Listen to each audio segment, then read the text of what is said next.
So I selected the blackest granite, the most expensive granite in the country, Belfast black.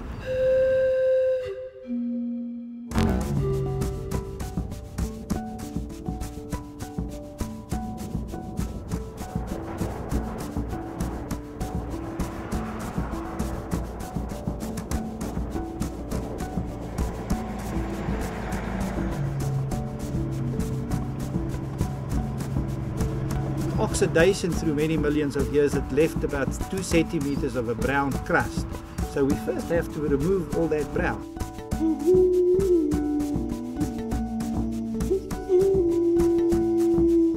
And if one polishes Belfast black, you take it back to prehistoric days when it was still a liquid. It looks as if it is oily.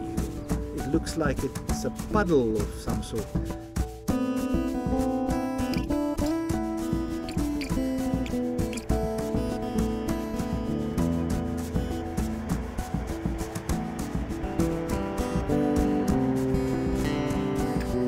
Look for cracks in the rock, look for some directional lines, and find a way of somehow resembling the cracks of Driekops-eiland. So I think we've got 6 or 7 cracks on my rock, suggesting these cracks. Then I put some of these images in pockets in between the cracks.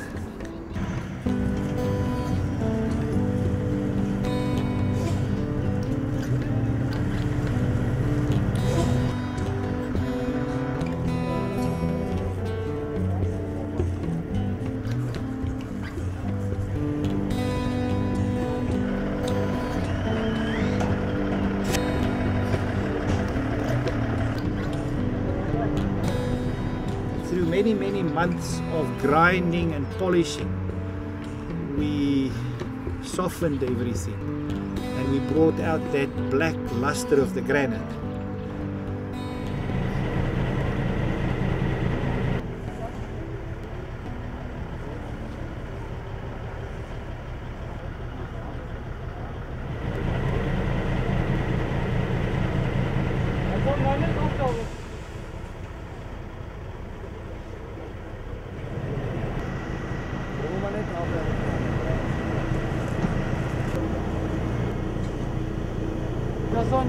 Jan, Bijan.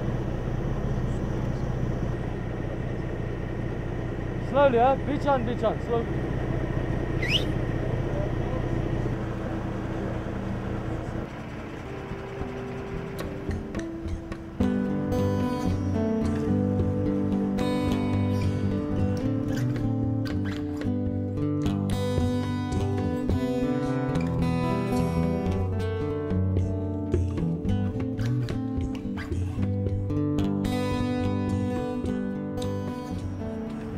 Lots of research in this area. I had meetings with various interested parties, various groups of people who explained the history of the area to me. But the history that intrigued me the most was the history of 2,000 years ago, not the history of 200 years or 100 years ago, the history of Driekops-eiland.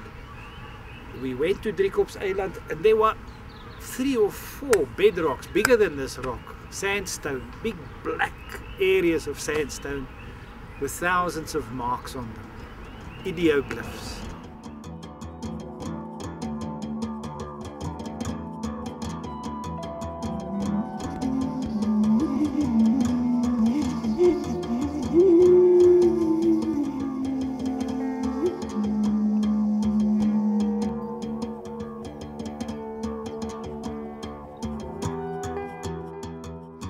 These things are flat on the ground.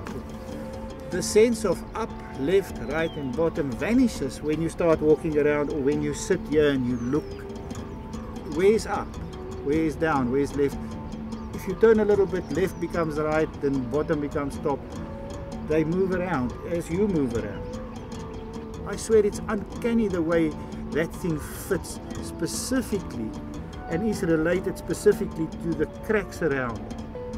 Although you can spin around and look at it from every direction, but there is a sense of how to place the thing. And that formatting for me here speaks of intellect, ideoglyphs, these ideas that are inscribed, or these thoughts really that were inscribed on this rock. And what do they represent? Every single thing is far, far more deliberate than a doodle or a sort of chance effect that was just made. These were done with great attention to pattern, rhythm, to getting the proportion of the thing right, so that each line, if it needs to be repeated, is exactly repeated as if he had studied art all his life and he knows how to do that line and repeat it exactly next to. I would like to be so bold as to say that I think these few rock beds that we're sitting on here, that they are perhaps the oldest collection of instruments of thought. And because they are such, I think they are a kind of remnant or a leftover of a once upon a time university. There was a collection of, we call them scribes maybe, intellectuals, people with direction, people with focus, people with intellectual acumen, sharpness. Those people who made these things, to me, are the lecturers, the professors, and the students of 2,000 years ago. This is probably the oldest university that we can have evidence of in this country. And for me, it's wonderful to be sitting on a 2,000-year-old university. A campus, the word campus means field. Campus is Latin. And in the old days, the teachers used to teach under the trees and in the open. And I can see when these people made these things with focus and with attention, that they would be surrounded by other people wanting to learn from them, wanting to see what is going to come out of this, and then do and act upon what was done here. I think they are not superficial. I think they are incredibly intellectual. And that's why, for me, I was drawn to bring a little bit of this. Sometimes it's underwater, so I make this big rock at Free State University, where I try and bring homage to these heroes of the past, these professors and doctors, the doctores. Letlapana mo nokaneng sephiring le ipona ele letlapa la botlhokwa seabe. And the writing, what motivated the writing? But this is paying respect to today, to you and me. It's from the modern times. It's coming out of the cracks of the history of the rock. You and I are only coming out of the cracks. So I put some nice things there from the 20th century, you see. It's definitely unique, and it attracts attention very much so, because everybody that walks past you is like, what is this thing? What's it doing here? So I think it's good. I think it will get people thinking. Marotodi a pula a etsa lesoba le jweng. Iseng ka dikgoka empa ka howa kgafetsa. There's one in English that says, anger is a stone cast into the wasp's nest, and it's by Pope Paul VI. The text and the script that we use today seem to sort of come out of the cracks and tell us a little bit about rocks and how rocks are important in shaping people's lives and giving people direction.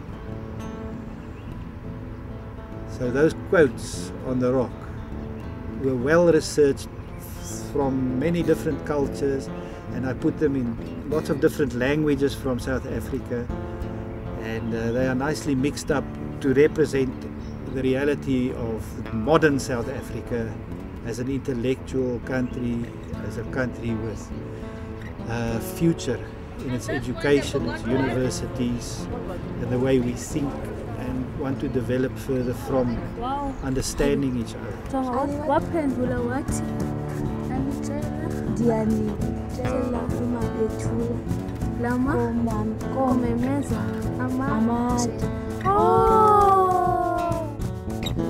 Civilization began the first time an angry person cast a word instead of a rock.